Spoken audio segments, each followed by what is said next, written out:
Okey, Assalamualaikum. Selamat Hari Raya. Saya baru dapat bungkusan. Bungkusan ni nampak macam lusuh. Apa ni? Lusuh memang dah macam kotor-kotor dah. Daripada Etika. Saya pakai siapa ni? So, dan saya keluarkan. Saya baru keluarkan daripada plastik. Masih lagi dalam, masih lagi belum buka habis lah.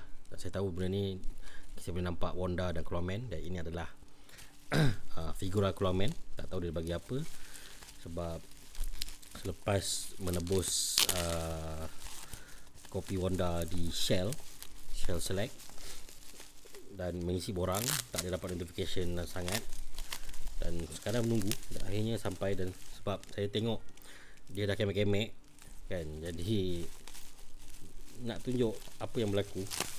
Dan saya baru buka ni, saya tengok kotak dah kemek. Oh, peluk.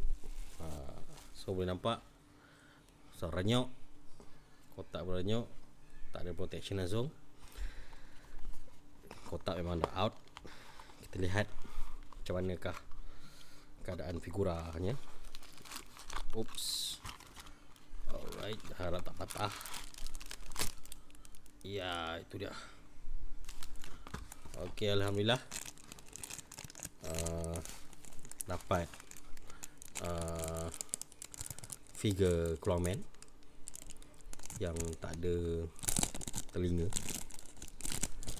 Patah tak ada, rasa tak ada benda patah.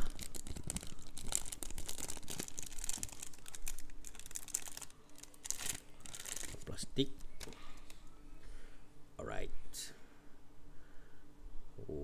Okay. Dari segi modeling, saya rasa dia daripada model 3D, dan tapi nampak perut dia ke depan sikit. Dan sorry, saya pun dah start gabun.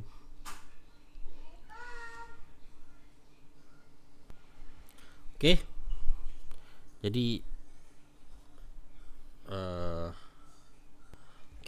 jadi saya telah berjaya mendapatkan figure Clawman, which is, masalah yang saya nampak ialah apabila dia pakai topeng tu, mata dia tak ada macam, kalau Batman dia ada color hitam pada mata dia, menyebabkan so nampak masuk lah biji mata dengan topeng, dengan ni yang so macam ni. Jadi bila tak color hitam tu, so bila di figure kan macam ni lah, bila di figure kan tak nampak, nampak mata putih tu terlalu besar.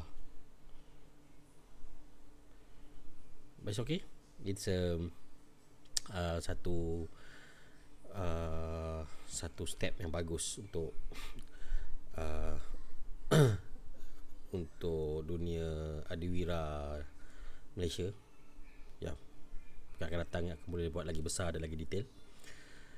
Dan Alhamdulillah, walaupun kotaknya renyuk-renyuk macam ni kan, so kotak memang dah hilang value lah.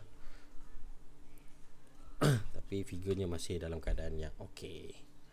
Right, itu saja. Bye bye. Jangan lupa saksikan Clawman.